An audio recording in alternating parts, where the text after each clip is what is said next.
Hello and welcome to Whose Turn Is It Anyway, a podcast all about our gaming group and, of course, the board games that we play.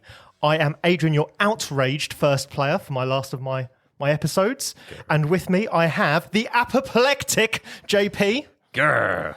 And the mildly miffed Dan Apsey. Hello. Nice.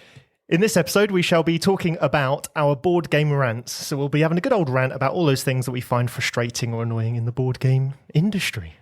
Sounds good. Yeah. Yeah, ready. I'm ready looking for forward rants. to this. You know what really grinds my gears? Well, I've called it crunching your cubes. Crunching, because you can't call it grind my gears because it sounds too much like Peter Griffin. Yes. Yeah. So we've gone with crunching my cubes. You know what really crunches my cubes? Really crunches my cubes. You board games. At this point, I was going to do the disclaimer later on, but I feel like this might be a slightly sweary episode. So I was going to say you're going to put a disclaimer on this. Yeah. I don't know what the fuck you're talking about. So my two disclaimers are: we've never shied away from saying the odd swear word, but we're not normally too sweary. We might find that we up the sweariness this episode, so might need to be consideration if you've got kids that you don't mind normally listening to the odd one.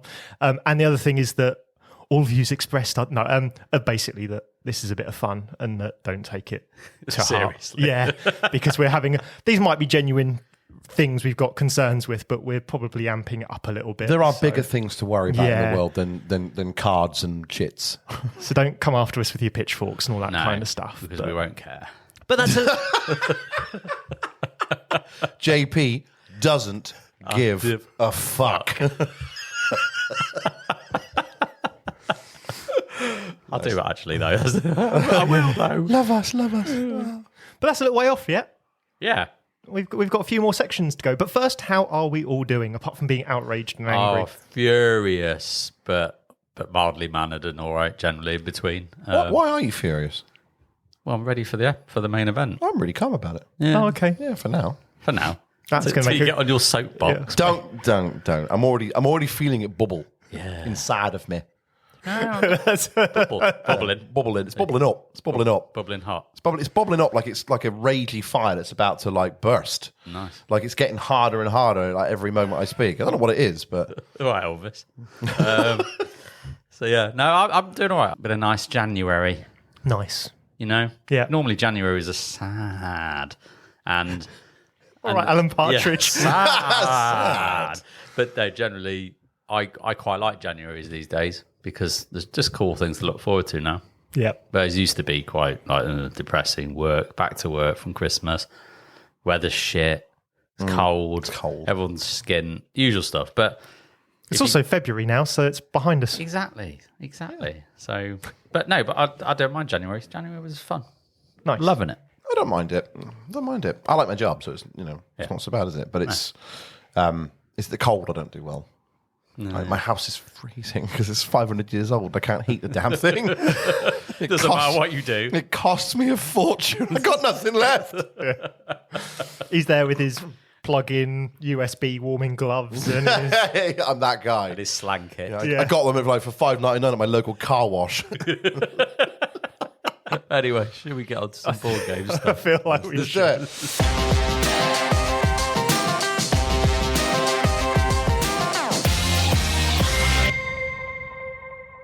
As always now, it's that time where we talk about you and me and all the good things and the bad things that we have seen as we talk about Hex. Let's talk about Hex.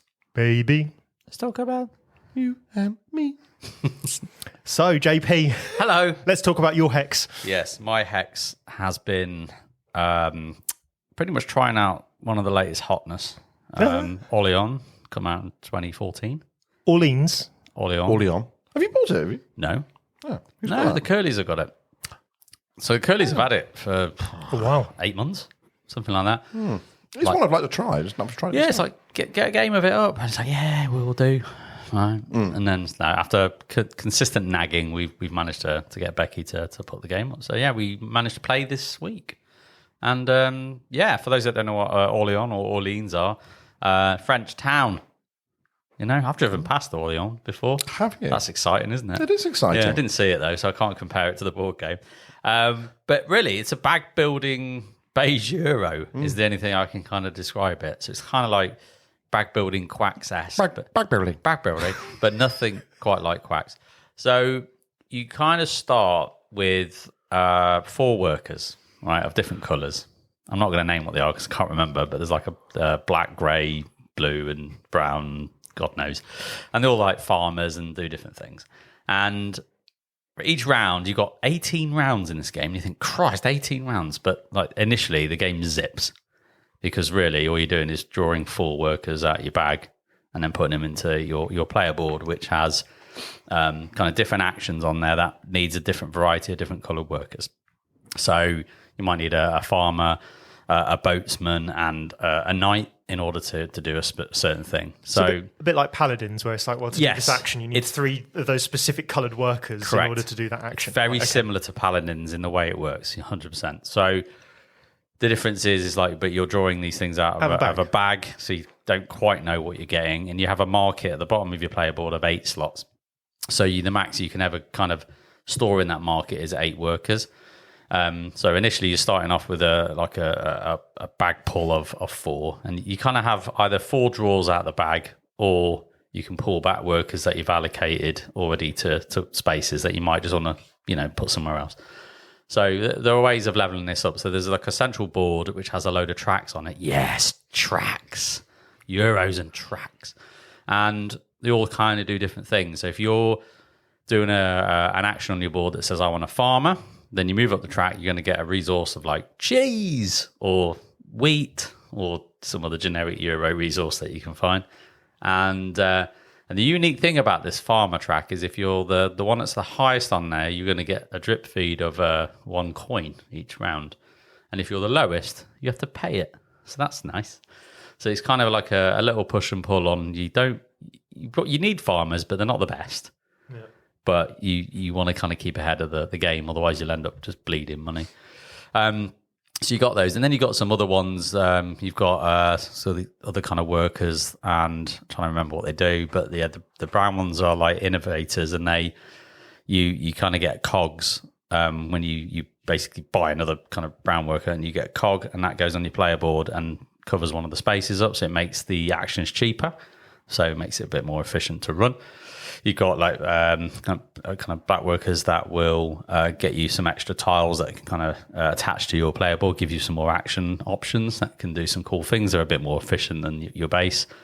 Like the blue ones will give you, I think, money. So when you move up, you get money, and that's always handy to have, because why not? Money's VPs at the end of the game as well. And you got like knights, which are the red workers. If you go up there, that increases your bag draw number, so you go from 4 to 5 to 6 to 7, etc. And then you've got the greys, which are like your scholars, and they help you move up this development track, which sits at the bottom of the board. And basically, development track will give you money.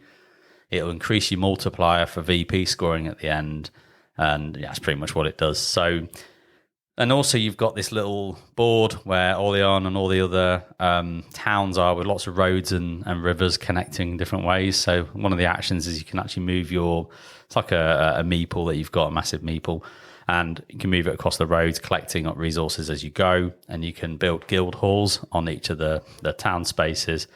And and you can kind of move around and do different things. So the VP scoring here is quite simple, is the number of guild halls that you've got, and you can collect these little civilians or villagers, and they're on the tracks. If you get there first, you'll collect them. So it's kind of like guild halls plus those villagers times by the multiplier on your development track is kind of your main source of VPs. But each resource is a VP, money's VPs, and so on and so forth. But the game scales, like I say, you start really small. You've got 4 workers. You're done in seconds. Move on. Obviously, as you buy more workers, they're going into the bag. You're drawing them out. And then suddenly you've got, 10, 15. And then it really starts to get crunchy as it kind of goes on. And you're really watching what other people do as well. Because if they're, you've drawn that, and where are you going to put your worker? Because if you do that, that's going to screw me, and I'm going to do this. So yeah, I really enjoyed it. It was the events that kind of come out. You get to see a tile at the start of the round. So it will say, right, you are going to get 1 coin for every guild hall on the map. Like Quacks. Yeah. Where it's like, here's your bonus at the start of the round, or here's your scoring but opportunity. It doesn't resolve until the end. Right. So you get a chance to deal with it, or go, I don't really care about that. Who gives a shit? So yeah, you kind of can work around it. But yeah, beigey midweight Euro fun. it's one I've been intrigued by for quite a while, and I nearly bought it myself. And then, unfortunately, I missed out on that one. But I need to play it because it's one that I've been intrigued by. Was there any expansions with that? Because they've had like 4 or 5 expansions. I think the Curlies own a couple of them. They've got the Invasion expansion. We didn't play. We just played base. Okay, it was just base. Yeah, okay. so we Because played you were base. sort of listing a few boards, and I thought, does that? Well, I think it was base. So, correct me if I'm wrong. No, that's definitely from there. Because there is another board. I didn't go into it, but you can kind of get rid of workers from your bag by putting them onto this central board.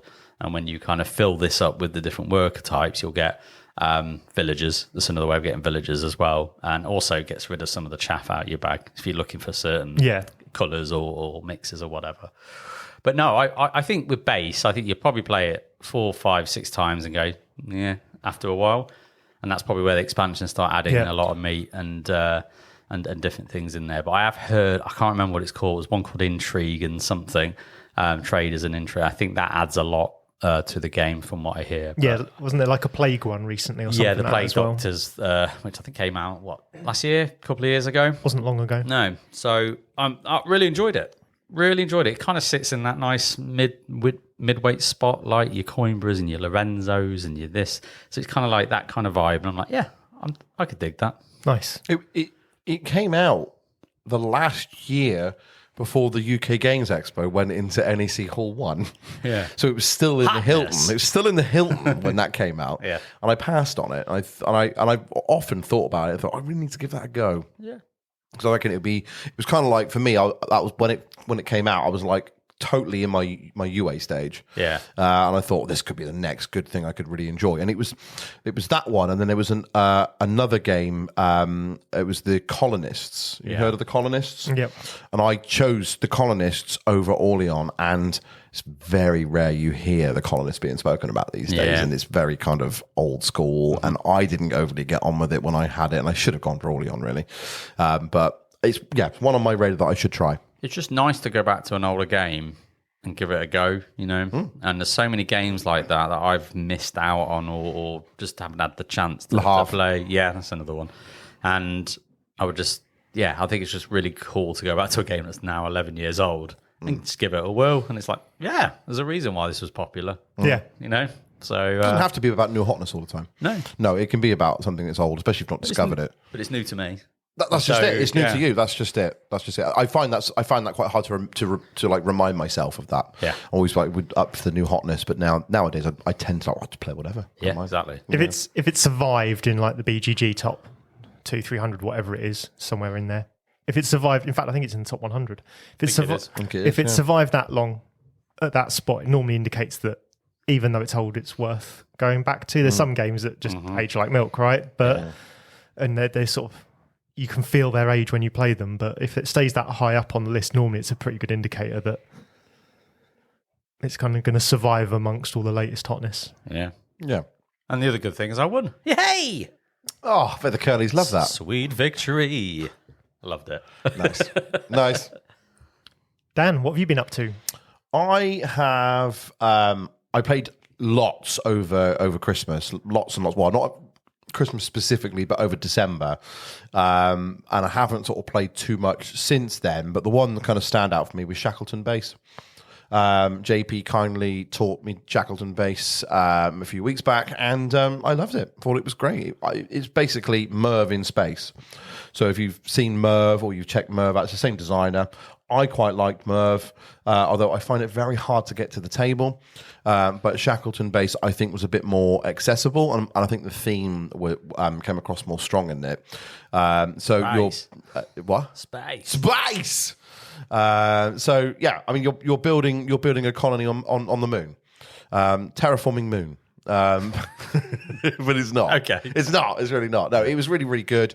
You're building a base on the moon. But what was the real standout point of that game was the corporations.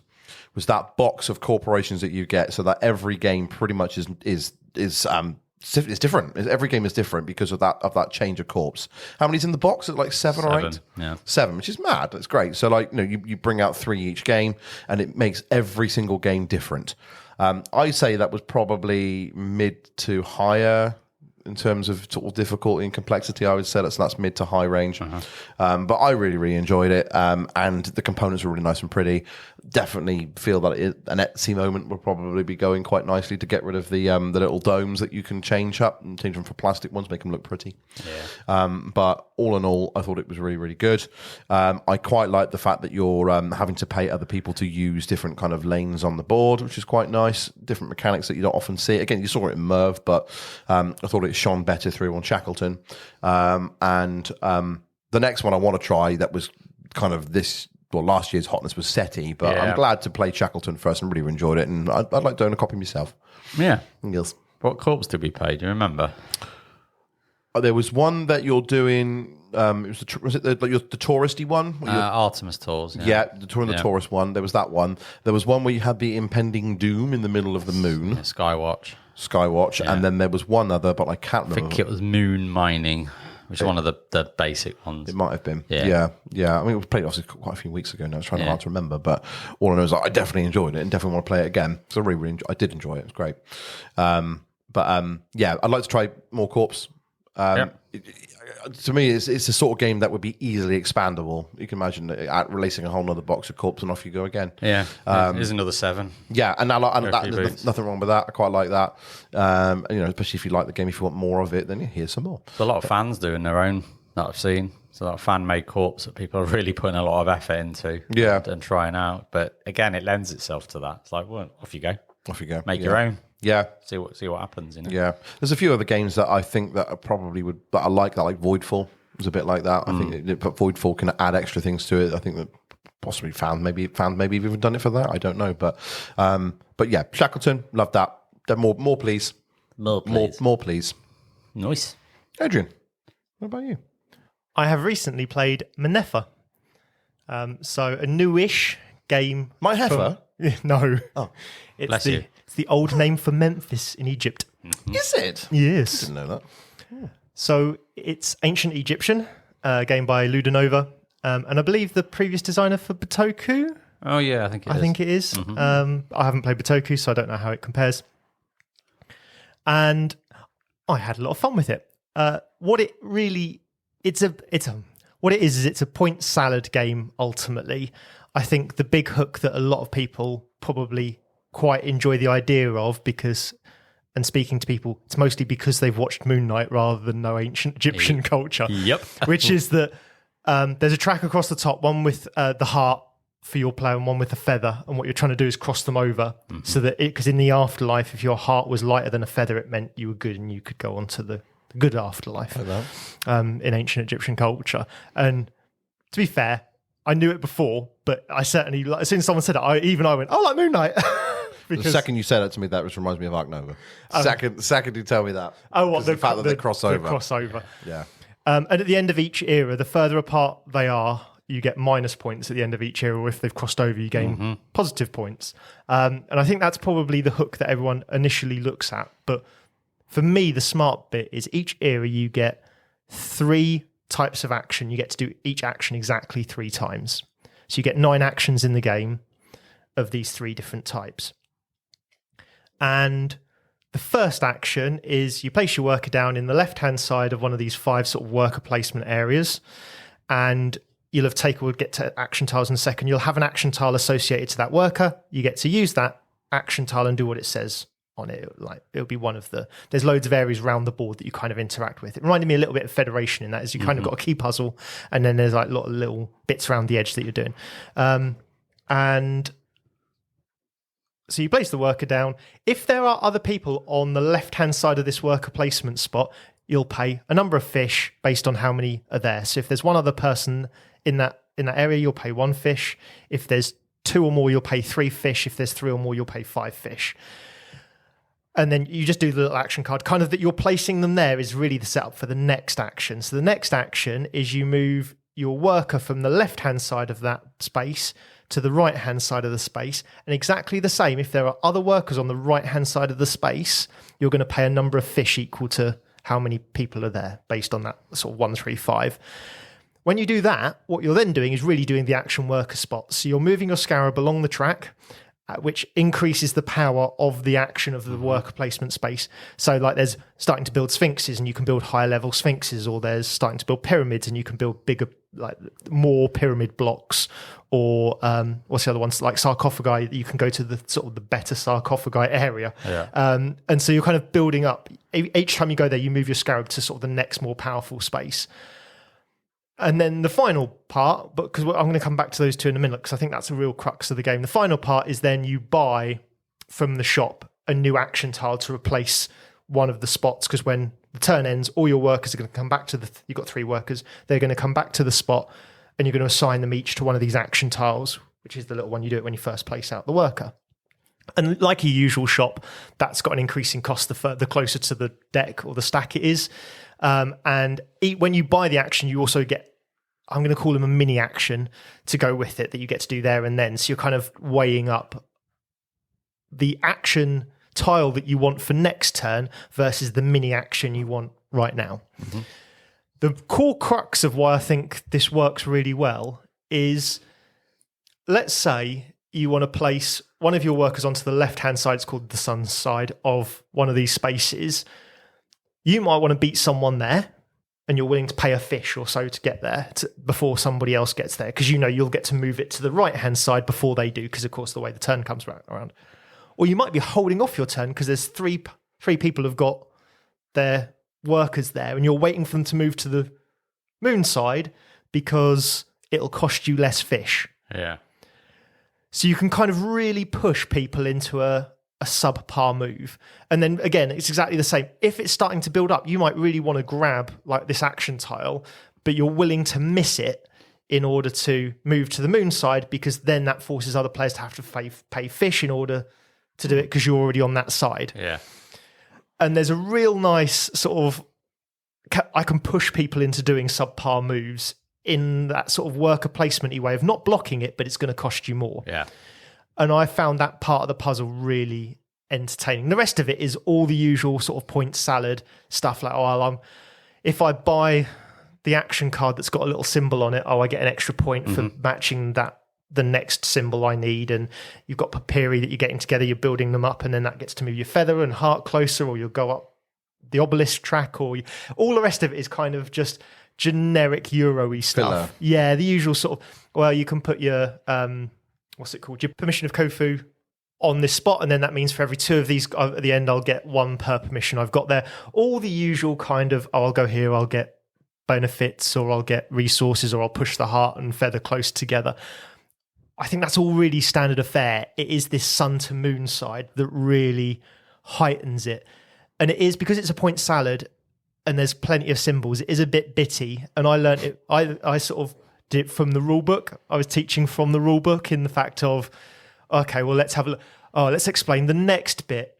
3-minute explanation right now. I need to do the next bit, which is not my favourite way sort of to teach a game. And it felt like it took forever to A, set up that game, and B, teach it. But I think once you're used to it, you'll enjoy the puzzle so much more. Some of the iconography was a bit weird. Like there's a priestess track where the further you go in to make your offering to the gods, the better the outcome. So you'll have like an offerings thing that you start building. It's like a little sort of pyramid shape, and the higher the offering is on your personal little pyramid, the more of the bonuses you get, which is a nice sort of touch, I think. But you're kind of trying to get your priestess as closest to the god as possible inside the temple before you make your offering. And the symbol for move your priestess is a little priestess sort of with empty hands. The symbol for move your priestess and then make an offering is exactly the same priestess with a little basket in her hands. Right. And it was just, there's a couple of little bits like that that's like the symbols are maybe a little bit. Yeah. You could have probably put a little bit of different symbology in there, but not enough. I only made the mistake once where I was like, I thought I was getting something slightly different out of that action. But yeah, really enjoyed it. Really thought, cool. I don't think it will be for everyone, but I think if you like that sort of point salady Euro, just go up a few tracks and gain a few bonuses from doing sort of micro turns, I think you'll really enjoy this because it's got that sun to moon side that just makes something a bit different out of it. Nice. Yeah, played it 2-player. It has like it has filler workers that move to certain spots, just to kind of make it a bit more of a 3-player game. But I think at 3 or 4 players, At 2-player, you could really... I was going down 2 very specific tracks, and the other player was really going down the other 2 tracks that I wasn't going for, because then you spend less fish because you're not kind of getting in each other's way. I think at 3 and 4 player, you're really going to mesh with each other. And really kind of... Yeah, I think it's going to make it a bit... Those pretend workers do kind of make a bit of a, I could do this turn, and then that means I'm not this era. And then that means I'm not paying the extra fish, blah, blah, blah. So you kind of do have that in there, but I think at 3 or 4 player, I'll put my worker down now and beat them to it, or I'll move to the moon side, and I didn't want to, but I'll have to. Yeah. I think all those decisions will get a bit crunchy and a bit meatier as... Yeah, they're usually more interesting because, you're playing a player and you're trying to understand where they're going and what they're trying to do. Yeah. Whereas, usually the filler is just there. I just put these in these spots. And you're like, oh, okay. Weirdly, I think my one main negative is that the pyramid bits you build sit on this weird board that's got like a corner. It's designed to sit on the corner of the board. Right. Next to the pyramids. Like an L-shaped thing, is it? Yeah, but it's got sort of squiggly, but it's kind of an L shape, and it has to sit there because otherwise it looks really awkward, like off to the side, because of the way they've shaped it to fit into the corner of the board. And then you stack on it they're really nice chunky wooden bits of pyramid, but because they're pyramid shaped, they don't really stack very well because the top is thinner than the bottom. Yeah. So you're trying to stack 4 of these on top of each other, and the second someone nudges the table, they all fall over. And because they've got symbols on top of them, there's an order to them. Yeah. That you've kind of pre-shuffled in, basically. So you're like, do you remember what order that was? Well, we're not supposed to know the order, sort of thing. That would annoy me. So that's probably my one gripe. But again, 10 seconds to 3D print something. I just wish that part is easy. Or by Sankoff Hetzi, it's the actual shape of the board that annoyed me more than anything. This weird thing that sticks out in a corner. Yeah, and it has to sit on that corner where a player's probably sitting. Yes. Yeah, because they normally sit on the corners of the board. Yeah, so it's like really awkward placement. But I thought considering the style of game it is, I thought the board design was nice. Nice mix of functionality versus sort of good looks, aesthetics.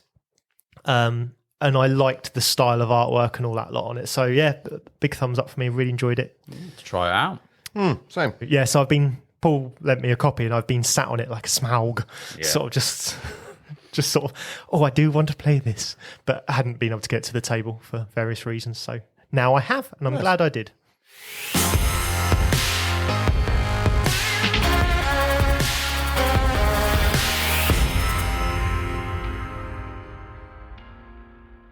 And now we're on to the main topic. I'm going to put not the spoiler. I'm going to put the advisory warning again. This might get a bit sweary. Warning. Please take what we're about to say with a pinch of salt. Please try not to get offended, because that's not our intention. We're just having a bit of fun and just we've got plenty of frustrations about things and we're just trying to get them off our chest. Let off some steam, right? That's what this is. This is ranty time. Rant. Let's rant. Let's do it. So I'll kick us off. Go on. And then we'll go from there. So do you know what really crunches my cubes? What crunches your cubes, Adrian? Player aids. I don't know why publishers think it's appropriate to have a 5-player game or a 6-player game and only put 3 or 4 of the player aid cards in their box, as if somehow we're all going to share player aids that's got all the symbology you need for the game on it. This reminds me of being at school. One between two, fingers on lips. Fingers on lips. I've been regressed. Fingers on lips. No, I'm with you. It's annoying. You've got... There's a few things that annoy me. A, you know your player count when you create the game, and you know that everyone is likely to need a player aid on their first playthrough. Mm-hmm. You've got more space in your box than the average tin of Quality Streets, and yet you have space in the box. It's not like you've got everything sort of just crammed in and you can't... You can absolutely fit that number of player aids into your box for the game. Yeah. I think that when you go through a box that doesn't have the correct number, that you look at the rule book and go, "Am I missing one? Yeah. Have I been missed? Have I missed? It's odd, isn't it? Yeah, it's odd. On top of that, you then have, because I've seen it before. But you've got all of it in the back. We put it on the back of the rule book, so you got it all there rather than giving you a nice like tarot card sized. Mm-hmm. So one between 4 then. So yeah, not only that, but I have to pass it around every greasy-fingered Cheeto-eating player at the table and hope that the staples stand up to being passed around. You're not going to wreck my fucking rule book. All because... or because you can't be bothered to print out a few extra pieces of tarot card that will cost you 10, 20p and put it in the box.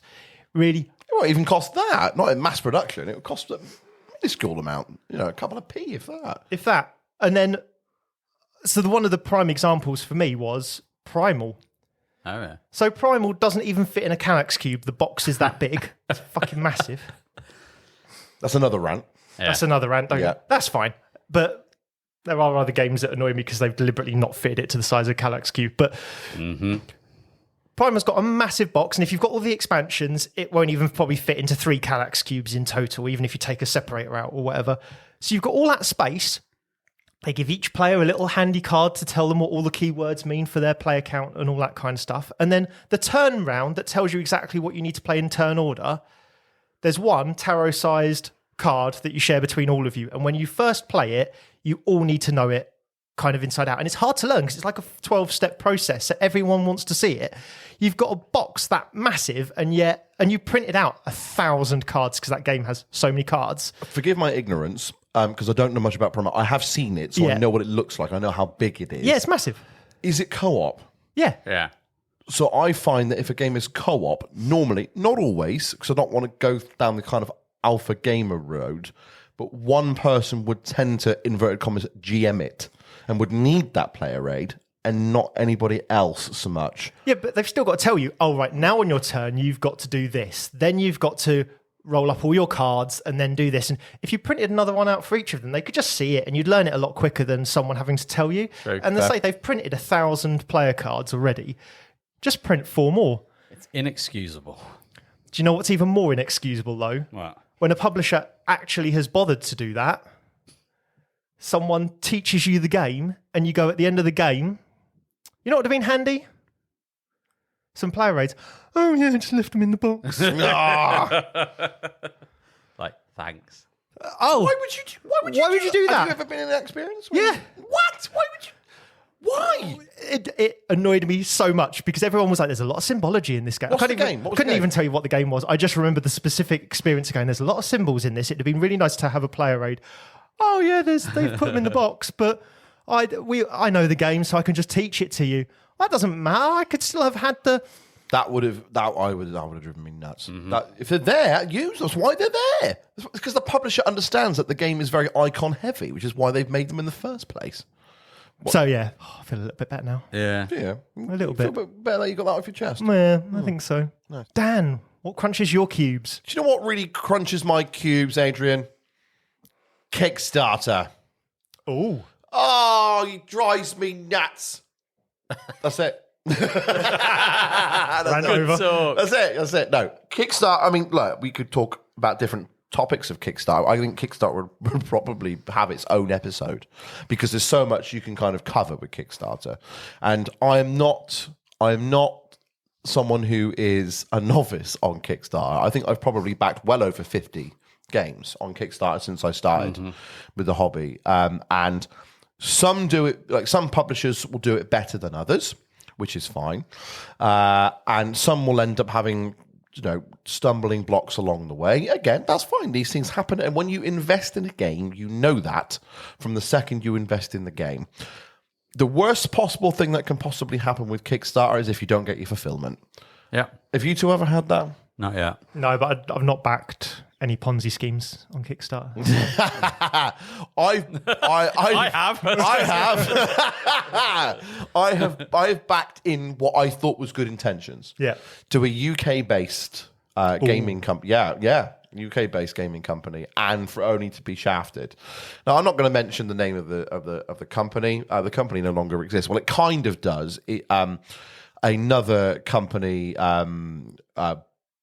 not bought them out, but acquired the games. There was some acquired the game's rights, and I've got quite a good relationship with the person who did the acquisition, and I speak to this person regularly because they used to help me with the marathon back along, and they told me why they acquired it is because they wanted to help the original game designer out, and they wanted to help the original backers out.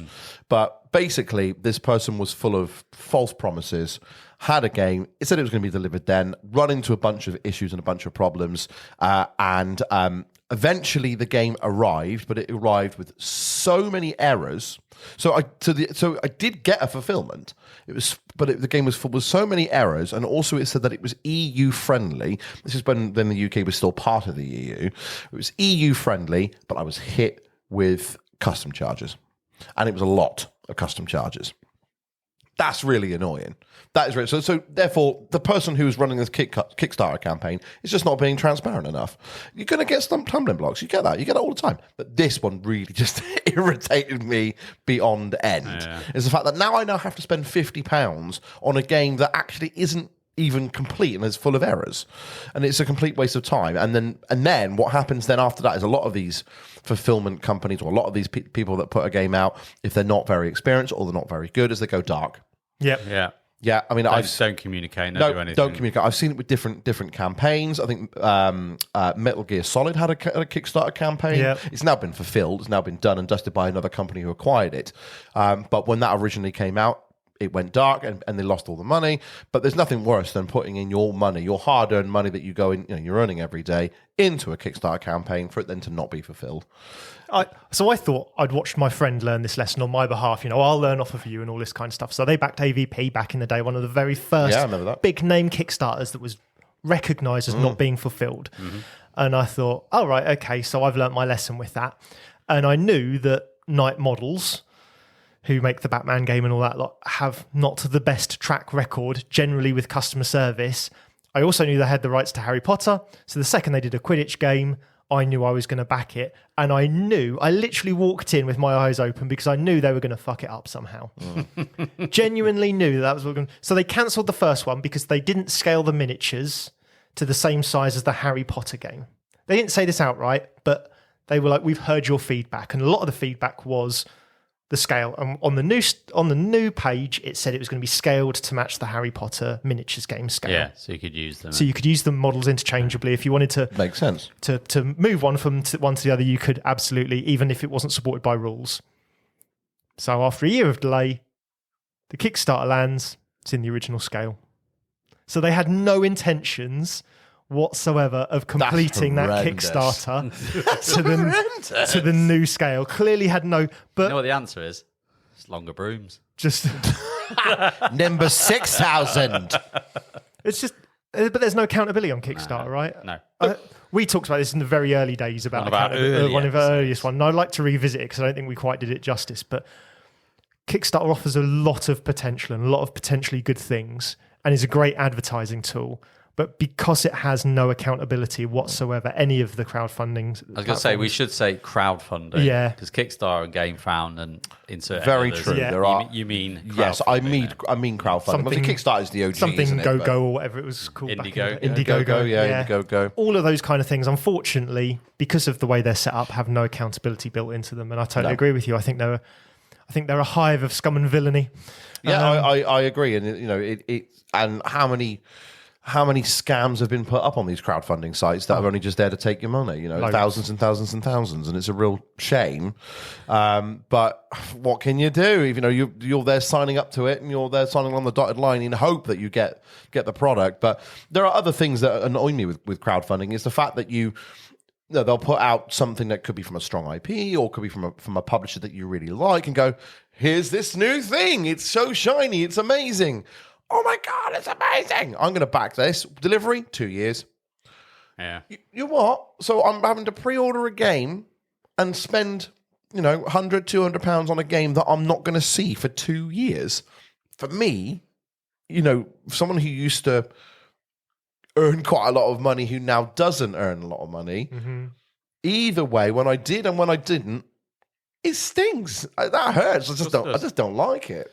It's just, I understand why they have to do it because they have to raise the money, obviously, to then pay for the project. I get all that, but it's a tall ask for me. I think it's having to commit to that funding before you've even seen any product. The big bit that makes me chuckle is it'll be like RRP £100. We've got it at £80, and you're like, well, I used to get suckered by that all the time, and then you'll see it in retail at £60 on launch day, and you're like, yep. Oh, so I paid more. I paid more for to make it real. 3 extra promo cards to make it a whole thing for you, and yet I could have waited and got it in retail cheaper. Yeah. Oh, we've had to pay import fees. on top. yeah. So it's just false economy. Yep. It's false economy. It is shit that when you do see it cheaper. But it happens so regularly. It used to not happen as much. Yeah. And now, unless there's a really good promo or something like that or an exclusive in there, quite often I'm like, you know what? Why am I back? Why would I back this? Because you're going to probably publish it anyway. Plenty of other people are probably backing it. I can actually wait and find out if it's A, delivered, if B, it's a good game, and C, I'll probably get it cheaper, if not the same price. And earlier. Yeah. What you say that's the thing that annoys me the most. Yeah. How dare you? How dare you do that? I'm going to back this game so that I can help fund it for you, and then you're going to release it to retail before I get my or at a convention, which annoys the hell out of me before I get my copy. Yeah. That's disgusting. That annoys the hell out of me. It's even worse when I'm going to give props to Sinister Fish Games because they did it with Moon, but they went out to all the backers and said, look, we're probably going to be in this position. If you all hold your hands up and say, I'm not happy with it, we'll probably stop it. But it's a potential for us to make a lot of extra money and keep producing games and all that lot that we don't think we can miss out on. Please give us the feedback. And you're like, well, it's probably going to happen anyway, and I'm probably still not going to get my copy for 2 months after it's been done. But at least you were communicated about it. Open. The number of times that I've just seen, as you say, not even heard that that's what's going to happen, or they just the day before they put out an oh, by the way, this will be available. You'll get yours in a couple of weeks. It's just a respect thing. It's not respecting your backers. Yep. Yep. Yeah. So it's rather than you did this or you didn't do that. It's just respect your backers and communicate to them. It's rude. That's it. It's rude. They've made this thing possible. Yeah. So without them, it wouldn't even be a thing. I feel better now, though. I feel cleansed. Ranty. Yeah. I've got so many points on this, but I think it's best at this point that we move on because otherwise we could just do a Kickstarter rant. Totally. So good topic. Well chosen. Thank you, Adrian. Do you know what crunches my cubes? What crunches your cubes, JP? Shit board game components. Ooh. But more specifically, the board, right? So you get a game, you're excited to play the game, you're setting it up, you put the main board into the middle of the table, you unfold it all out, and half it looks like a fucking mountain because it just won't stay flat. And no matter what you do to this thing, you're like, shall I bend it backwards a bit, trying to get a bit of pressure to flatten out? It does not stay flat, and it relies on the weight of a lot of components, to weigh the board down to keep it flat, and it pisses me off. Do you have any specifics? Yes, and I'm going to rag on Leader Games a little bit because it's mainly their games that I've had this experience with. So I had it with Root. Root. The board never quite got level, and I've got it with Arcs. The board on the left side, it kind of goes up on the score track, so you got to move your little cube on the VPs, and it goes up the mountain, and it goes down the mountain, and then it carries on. It's just annoying. It's like, come on, use a thicker grade of cardboard or whatever, just make this thing flat. And I've tried to flatten it. You got the tips of put the heavy stuff on it for 70 million years and it will flatten out. But who wants to do that? Just do it. And I suppose it kind of links into warping as well. I know warping is your favourite dual layer player boards. Yeah. All slowly rising at the sides. They're like fucking bananas, don't they? And you can just kind of push the ends and they're like, weebles wobble. But they never fall down. No, but but it's mainly on the main board. It really annoys me because it's the central focus of the thing. I can probably forgive it in certain cases, but in the central board, it's like you're interacting with this thing all over, and then sometimes your shit goes under the board because it's raised up. So your player board just starts to migrate. I've got a riser now. Yeah, it starts to migrate and goes and hides underneath the main board. It's like, what the? It does. It drives me nuts. And it's just a silly thing, but I just think, come on, you can do better. Yeah. Many companies, you can do better than this. I don't like it when cards overlap the board to a point where you have to have them kind of hanging on the edge. Yeah. Specifically, Tricerian does that. Yes, overlapping cards. With the theatre cards. Mm-hmm. That drives me insane. Why have you got overlapping? Just have them on the side. Yeah. Just have them on the side. Just take away that. Just have little slots, so you say they're there. Yeah. Just put it on the side of the board. Yeah. So then if you've got a problem with your board, then they're not going to stay. They're not going to stay there. No. Start going, I've moved. Sorry, I've moved around. I've moved over now. And that would annoy me. Little thing pisses me off. Don't like it. Do better. I've had it where meeples have slowly gone down the mountain, as you call it. Like you've put it on there and then slowly sliding down. The board sort of slowly rises up at the fold. Yeah. And then it's like, you're just like, you have to keep putting that right at the very top again. Do you know the game by Repos, the Rampage or Terror in Meeple City? Oh, yes. Imagine if that board did that. Just have all the meeples on the edges of the board. Terrible, wouldn't it? Yeah. It's a good game, that, for kids. Good game. Good game. Nice. Quick rant, that. My second rant is also going to be fairly quick. Mine is, and I've had this rant, a couple of smaller versions of it on the show before, but it's board game inserts that are shit. You're about to open the snake pit for me and JP. I can see, because I know that this pisses me off. I know it pisses him off. Yeah, and I'm gonna probably just extend this, but my original reason for this is not accommodating sleeved cards. Yeah, because you know that 1 in 4, 1 in 5 of your players is probably going to sleeve the game if they want to keep hold of it, and then you've not bothered to put a space in big enough for sleeve cards. It's not difficult. You've not like chiseled it out of marble or anything like that. You have CAD designed it, and rather than waiting the extra 10 seconds to just pull the cube out on your CAD design a little bit more, you fucked off to the pub or something like that, right? There's no other good excuse. Again, your board game box has more space in it than the average pack of McCoys, right? So you've got plenty of wasted air in this box. You have enough space to put that in there. And I had this rant online. Shockingly, I ranted online. You did it. I did a couple of years ago. Never. And several people came back and went, "Oh, but if you allow the gap that you put the cards in to be bigger for sleeve cards, then that means that my cards rattle around in the box more and I'm going to damage my cards more." No, you're not. And if you're that bothered about a little bit of extra damage, get a baggie. You're probably the kind of person who would sleeve cards in the first place. So this is probably... It's not a bad shout. It's a good point. Yeah. This is probably right for you anyway. And someone said, "Oh, well, it means that there's too much space because sleeve cards are thicker. They're not just wider, but they're thicker." Exactly, yeah. Well, they can create 2 spaces. And then if you've then got 1 space unused, and if I've got sleeve cards, I can use the 2 spaces up. It works absolutely fine. And trust me, 3 millimeters down the side is not going to make any difference to your unsleeved stack. Is this when you tell me you don't actually sleeve your games at all? No, I do. Harry I does. He sleeve sleeves all most of of them. But do you? Yeah, but either way, it's not. It's really not difficult. I reckon I know why it is. Is because they will have put they're looking at their list of components, and it's like 50 millimeter stack of 69 by 70 whatever it's cards. easier. Oh, I'll just put that gap in the thing.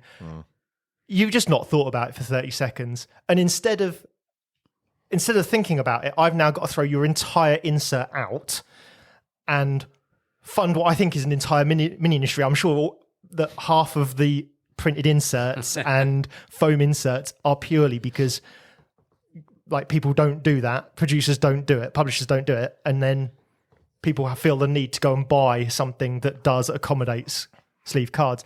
But there's a whole raft of shit insert problems. You've got there's so many. You've got ones where they clearly haven't thought about actually how the game plays, and so they've separated the components out so that they've designed them. That pisses me off. Not to be put away easily, but just, I just need to store this many. It's exactly the same problem. I've got 22, 20 millimeters by 30 millimeter chips. I'll just make a spot like that big. You could have separated them up into what they need to be so I could easily put them out. But no, you're going to make me put them all in a space or something, jumble it all up and everything. You've got ones that you clearly had an expansion, but then didn't leave space for an expansion box, even though you've left a corner of your insert with your fucking logo on.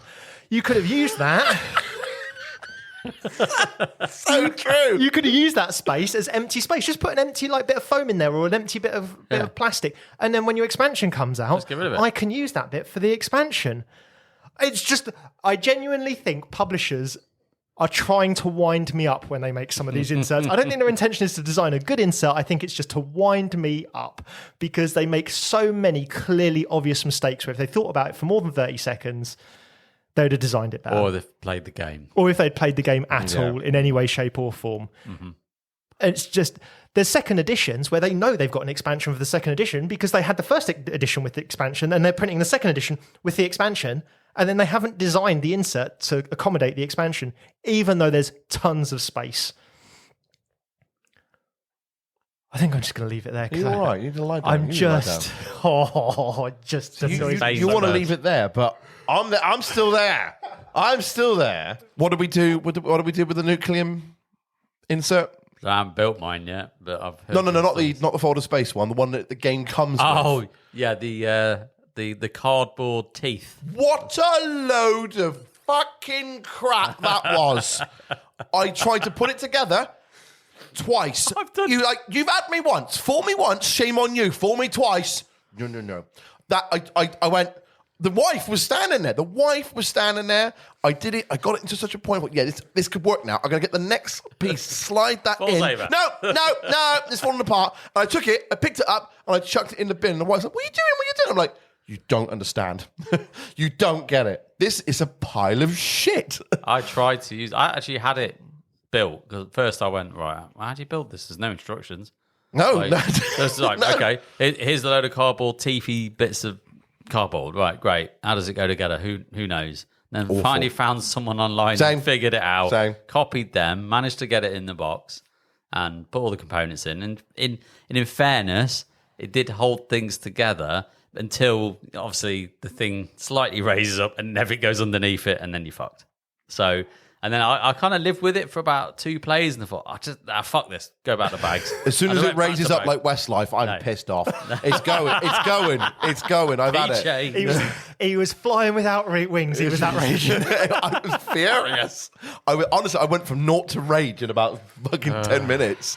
This thing was driving me insane. That is that's probably the worst insert I've ever seen in any game. I think he's going to mention I'd rather have no insert. I've got it lined up. So you know your board game insert is bad when I look at it and go, I'd rather have the Baron Park insert. That's just as bad. I've seen that one. The 3 bits. Yeah, it's just 2 bits. Even worse is the fact that those 2 bits don't actually fit then all the components in. You have to kind of squidge the cardboard to side a bit to get the larger components in it. I would rather that because you can see that they put 3 seconds of effort into it and you're like, you know what, fine, it came on the punch board, it took you 3 seconds to think about, fine, at least you didn't spend any brain cells or depleted any oxygen out of the atmosphere thinking about that one. Like, at least if you've thought about it and it's still crap, what have you done? Like, what are you doing? So Dan, I'd like to rant about Stonemaier Games. But Dan, aren't they your favourite? No, they're not my favourite.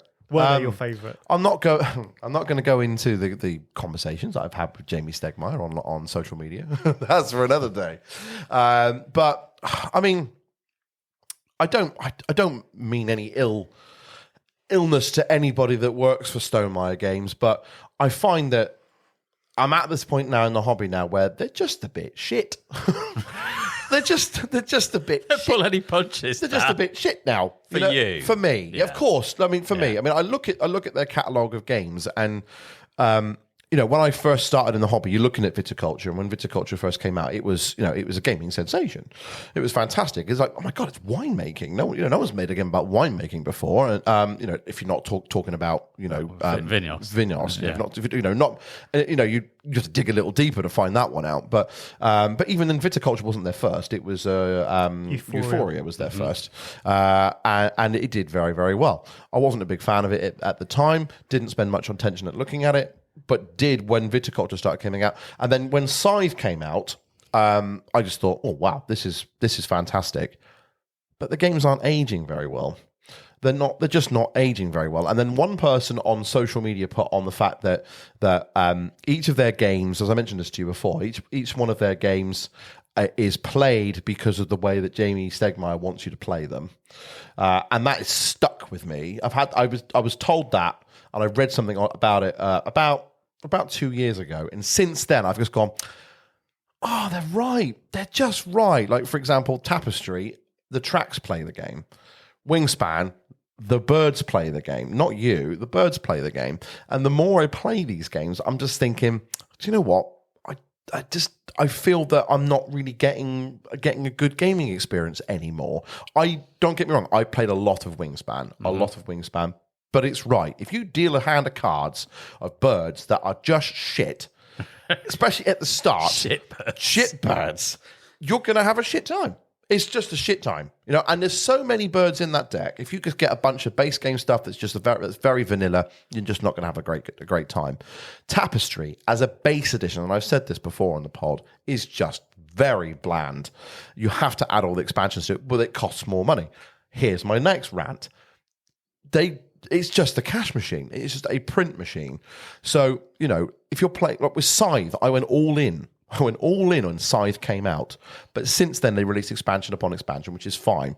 What about the big empty box? Don't get me started on the big... No, that's it. It's the big box. It drove me insane. And this is what I argued with him on social media about, is the fact that you end up having to pay £50 plus postage for a box.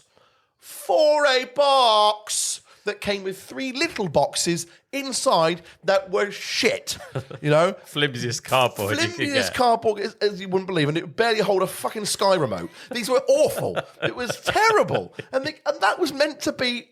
That was meant to be there to hold everything.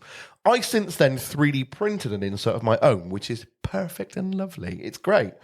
But before, if you don't have that, with just those 3 boxes and trying to store everything in there, it is awful. And they charge over the top. But they knew that people would just buy it anyway. Same with the viticulture box. Like you said, flimsy plastic, like pile of crap. People still bought it. I bought it. I've got it. Yeah. It's just a cash machine. Of course, you always have the choice. You don't have to buy it. It's not, if you don't want to spend the money, that's great. But they know that you need to spend the money, because if you have Scythe and about 50 gazillion boxes, you don't want to do that. You want to put it all in the one box so it stores nicely on a Kallax and you can get it all out with ease. So they know. They just know. Wingspan. Now, this is, I suppose, a kind of a hot topic of conversation about Wingspan. As we were recording, certainly, yeah. Let's bring out more birds. Great. Okay, so we've brought out more birds. What should we do now? Let's bring out more birds. Okay, great. What about, more birds? Okay, more birds. Yay. Oh, wait, should we do some more birds? Well, we could, but let's have a think. Let's not do birds. Let's do another thing, but still call it span. Dragons. Yay. Let's call it worm span. So all the people that don't understand the word worm when it comes to dragon can get confused. My wife was one of those people. Why are they calling it worm? It doesn't involve worms. You don't know, love. You don't know. Worm span. Let's bring out that. And it's just more of the same, but it's still the Stonemaier cash machine, and people will end up buying it. If you play the two together, some people say, "Well, this one's better than the other. This one's better than this." They're basically the same with a tiny bit of change. There's not a lot of change, and then fuck it, let's bring out Finspan and let's have some fishy fish. Some fishy fish. Yeah, let's have some fishy fish, and just keep milking it and milking it. Now, look, I'm ranting. Other people can go, well, you ain't got to buy it. No, you're right. I haven't got to buy it. But when was the last time that Stonemaier Games brought out something that caught my eye, that was actually looking like it was going to be really, really good? Maybe it's my own taste. Maybe it's just me. You know what I think it is? Because I went through the same journey. I feel like I've outgrown them. Yeah, I thought that. But I feel that a lot about different games and different types of games. And that sounds arrogant. No, doesn't it? No, it doesn't. Is it weird that I think that since Red Rising, or maybe even Pendulum, I think they've been aiming at a different audience than when they started. They've shifted, haven't they? They have shifted. Yeah, they have shifted. And if that's a company decision, then that's fair enough. But I think there was a notable, once sort of Scythe was done, and they'd had Euphoria, you'd had Viticulture, and you'd had Scythe. That I don't feel like they came out with anything of the same ilk. Now, maybe they just ran out of ideas or didn't find the right designers for that. They started very strong. And then they sort of went, well, you know what, let's do these sort of weird themes like stamp collecting and bird watching and stuff like that. And let's make them a lighter game that you can kind of market to your gran. Not your gran, but to sort of newer gamers or gamers that aren't like those we've all talked about before, the trope of the fantasy gamer, yeah, of the person who wants to play like Dungeons and Dragon-esque games, right? There's a general move away from that, but I think Stonemeier's made a real specific effort to be like, let's get in a theme that appeals to, or doesn't offend, or doesn't put off as many people as possible, and then put a sort of a light midweight game into it. Yeah. Stonemaier, I still do love you for the memories that you've created me at the start of my gaming love and journey. But now, come on, let's buck the fuck up now. Come on. Come on. You do sound like an ex. I've got this mental picture. It's not you, it's me. I've got this mental picture of you cutting out all of the pictures with Jamie in that you've got of him and sort of burning them in a bin. Yeah. And just Purge. cleansing. I enjoy it. They taught me so many lessons as a person. And with that, JP, take us home. Take us to the mound. Yeah, my little cube cruncher is more on a now kind of personal, intimate level. Ooh. So JP After Dark. Well, not that intimate. No. We don't sleep with the games. No, it's about, and this is probably you do sleep with the games. I slept with one game. Ironwood. You slept with Ironwood. I slept with Ironwood once. So no, my one is more around game days. You think, why would game days piss you off? And normally the game days are fun and they're full of joy and happiness and laughter and great experiences. But the reality of game days sometimes, and this isn't all the time, is that in your head, what you have is an expectation of a game day, and then the reality of the game day is different, right? So, and it's usually because in your head, you're like, right, I really want to play the X, Y, and Z and something else. And you go, yeah, I really fancy doing that. And that's my plan. I've got my plan. And you think, right, we're going to do this. We'll have so many people come around. Yeah, we'll come around. 8 people come around. Yeah, cool. We'll have 2 games on. And then either people don't come around or people go, oh, I don't want to play that. I want to play something else. And then you end up in this situation sometimes where you got like 5 players and then you're like, bollocks. Because now I can't play what I want. The sweet spot is the 4. And you need 4. Yeah. And then you feel bad because you've got 5 people there and you can't really like leave people out. So you end up playing party games. Do you know what? When you go from 4 to 5, the second I go from 4 to 5, I go, heavy crunchy Euro. Oh, Stonemaier. Because a Stonemaier would be a 5, or sometimes if you play Wingspan, a 7. Don't play Wingspan 7 players. I'm done. But for me, you go from 4 to 5, and it's like heavy crunchy Euro. Yeah, want to play that. That's what I want my whole day to be about. And now we're playing Love Letter, and it's like. It's not what I wanted, guys.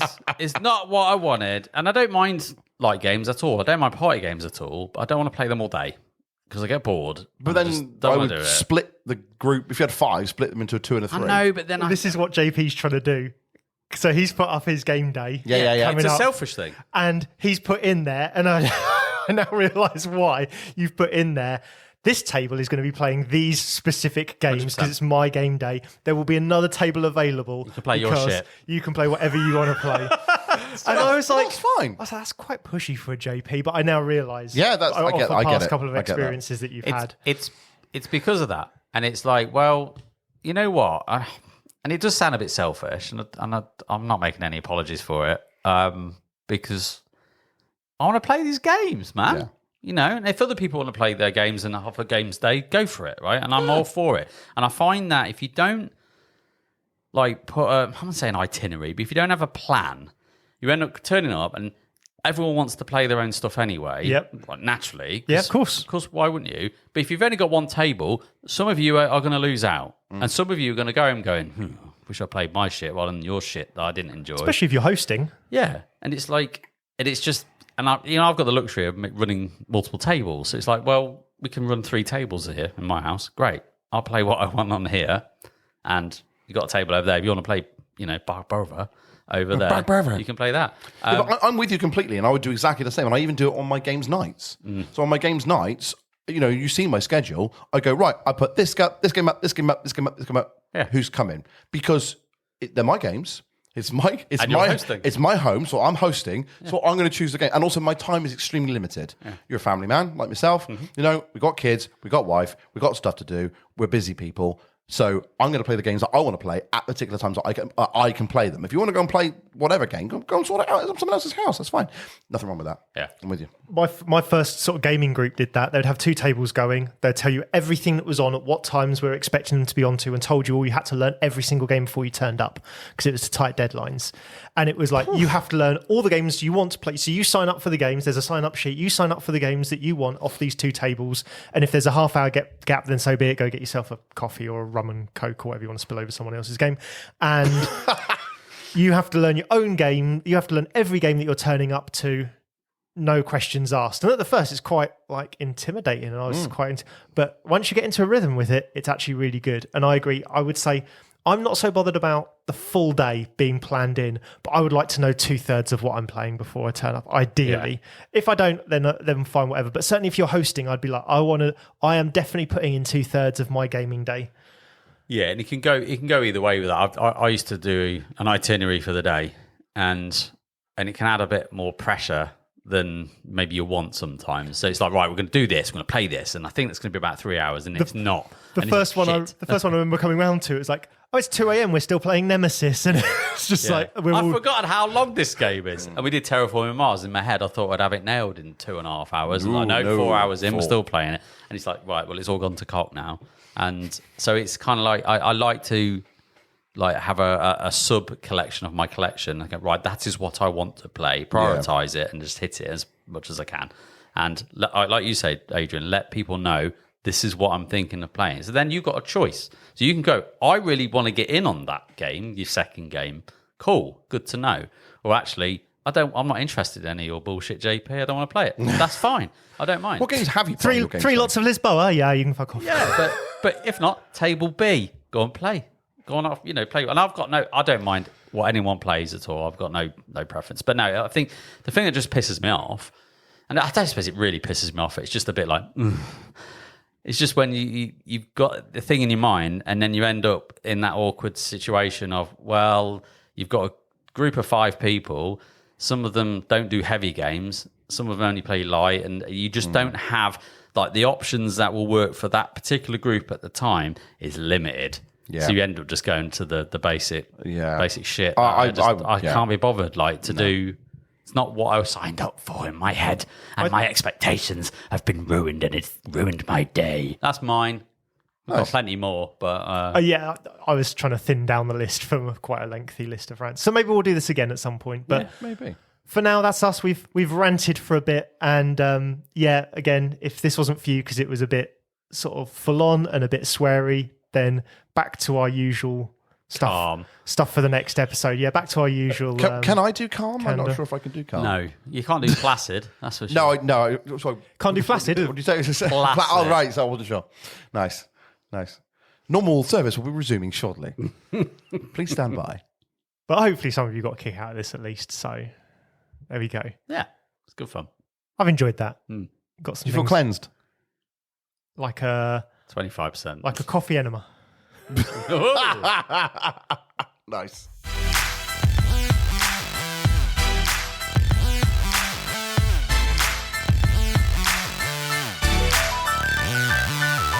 So on to our next section, which we're calling Receive, Sleeve or Leave. In this, we put to you 3 games, one of which you would be happy to receive. You might not buy it yourself, but you'd be happy to receive it, play a few games of it, maybe pass it on. Sleeve is so good that it stays on the shelf and you probably want to protect it and love it and guard it with your life. So therefore you might sleeve the game. And leave is leave it on the shelf because whatever. So I'll give you 3 of the games and you will decide whether you're going to receive, sleeve or leave and which ones they are. Now I've themed it a little bit because it's not too far away, but it is Valentine's Day soon. It is. So I have 3 games for you all about love and courtship. It's what we need after a rant, isn't it? Yeah. Sorry, I just threw up in my mouth. So our 3 games are Love Letter, Yep. Fog of Love, Yep. or Obsession. Oh. Because that I've not played it, but my understanding is that is all about sort of courtship and that sort of it's Downton Abbey. Downton Abbey sort of trying to make the best status you can out of your. Because it's only made out of cardboard. It's Downton Shabby, but yeah, fair enough. Yeah, Nice. See what I did there? Yeah, it's very good. Nice. So there are 3 games. What are people thinking? What are they receiving? What are they sleeving? And what are they leaving? I'm going to go straight in. Fog of Love. Come bugger off. I thought you might say that. I've played it. Yeah. Have you? Yeah. I played it with Ian Witt. How was that for you? At UK Games Expo, we had a demo. Yeah. And he was like, should we give it a go? And I was like, oh, whatever, yeah. And, I'm happy to sit down at that point. So we had a go. And then, we weirdly got into it. Because you can't help but get into it. No, you can't. And it's kind of strange because you're role-playing a partner. Married couple. And or not married necessarily, but yeah. Getting to know each other and through your stages of the relationships, and you're trying to work out all the emotions. And it was a very weird hour of me looking into Ian's eyes and him looking into my eyes and going, well... Damn. Yeah. Anyway, I don't ever want to play it again. So that can be left in the bin over there. Don't even respect it. Just don't even respect it over there. Which leaves what? Love Letter and Obsession. So I would, let's say, receive Love Letter. Yep. Because it's good. Yep. I've got a copy. It's well worn. It's like I can already tell the handmade. I can already tell by the corner. Just see it. And I still play it. Cause they need sleeving then. They need sleeving. They do need sleeving, but it's kind of, But you're going to receive it. But I'll receive it. But Obsession, I thought, you know what? I'm going to sleeve it. I've heard good things. Yeah. I've heard really good things about Obsession. Never played it, which is an odd choice. Yes. Because it could be the wrong choice for me, but I think I'm up for it. I'm up for it. And it looks cool. It's a different theme. I like my weird themes. For me. Doesn't it tell you something about the other 2 when you're like, the game I've never played is the one I'm going to I like Love Letter. Love Letter's a great game. And but it's that I like playing it for about half an hour and then I'm like, I'm done with it now for tonight. Thanks. And I'm kind of going to follow suit, I think. So I'm going to sleeve Obsession, having never played it, having watched a playthrough and thought, I reckon that's going to be pretty cool. Yeah. I reckon I'd enjoy the game of that. Fog of Love is what I'm receiving. Oh. Because I enjoyed Fog of Love for what it was. A bit like you, someone who I knew well but wasn't romantically connected with. I played the game and I had an absolute blast because occasionally you get a bit too into it role-playing it. You left me in that car park that time as well. And now you're doing this to me now. Yeah, but you said you liked Daniel. Yeah. Well, there's one that's like, do you want to try a bit of something in public or something like that? And it's like, well, my character wouldn't really like that. And then rumpy pumpy. And then yeah. How's your father? And then later on, it's like, you've cheated on them and had a baby or something like that, or an unexpected pregnancy. That escalated quickly. Yeah, like a little bit later on, and you're like, I bet you that was in public. I bet you that's why. I couldn't give it to you, so now you've gone and had it with someone in public, haven't you? Because they gave you what you wanted, sort of thing. You kind of deliberately put a bit of extra sort of sauce on it. That's not the right term to use. No. I'll put a bit of sauce on it. So, and I would be up for playing a few more games of Fog of Love. I bought it, I sold it because I just didn't. The people I would play it, it's a 2-player game, right? And the people I would play it with 2-player weren't particularly taken by it. But I was quite enjoying having a bit of a laugh with this game and sort of seeing where it went. And then Love Letter just does nothing. It's not a game, it's an activity. Like, what are you... I know there's plenty of people in this group that love Love Letter, and fair enough, but I just can't imagine I can't understand what you're getting out of it that you couldn't fill your time with a different game for 20 minutes with. So, yeah, Love Letter stays on the shelf. Fair enough. Dan. I'm still here. Hey. I think mine is the same as yours, JP. It's exactly the same. So I've actually owned all 3 of these games. Oh, have you? Oh, okay. Have you? I have. So Love Letter, I would receive. I've had plenty of games of Love Letter where I've enjoyed it. I would say that it is a game, not quite an activity, only because if you've ever played the game Concept, yes, again by Repos, that's not a game, that's an activity. Like Flux. It all sits in the same, just I'm doing something that fills 15 minutes. Correct. Yeah, that's definitely an activity for me. I said there's a little bit more to it in Love Letter, not much, but a little bit. And I've played plenty of hands of it and I don't mind it. So yeah, I would happily receive that, and it comes in a nice little, lovely little red bag. It's nice. Leave Fog of Love. Now, Fog of Love, I backed on Kickstarter. Oh, really? Oh, right. I did, yeah. It was one of my 50-odd titles that I backed. Now, I backed it not knowing as much information as I thought I did, thinking that, me and the wife could play this. Then I got it, and I thought, me and the wife cannot play this game at all. Talk about opening all old wounds This again. is not going to work. No, this is not going to be fun. No, absolutely not. So I sold it. So definitely leave for that reason. And then lastly, Obsession. I have owned it. I popped all the components and enjoyed it, a playthrough of it by looking at a video of it, and I read the rule book, ready to play it, but I never got it to the table, and I sold it. But I think I did. I think I did a mistake. I think I should have kept it, and therefore, I'd just leave it. I think people say it's meant to be really, really good. Mm-hmm. I've seen playthroughs of it. It does look like it'd be quite good. I reckon you could role play it quite well as well. Yes, Mrs. Havisham. Yes, and I think that'd be great fun to do. So yeah, definitely sleeve that bad boy. Yeah, there you go. So for Valentine's Day, if you want to ditch the sex dice or whatever they are that tells you what you got to do, you could play Obsession instead. My face on the floor. Yeah. It's like a sick 8-ball. Yeah. Isn't it? It is, yeah. Magic 8 Ball, am I getting any tonight? Yeah. No. Don't count on it. Chances look like, yeah. Don't think so. No.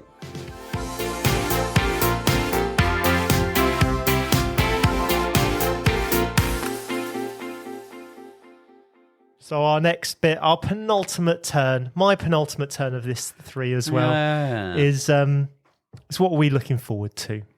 JP, what are you looking forward to? Mine's not actually board game related. Mine is like holiday related because Ooh. I am going snowboarding. You Are are. you? I am. So, forgot about that. Yeah. I'm going to be in the Pyrenees. Is that something you put on chips? Yes. Nice.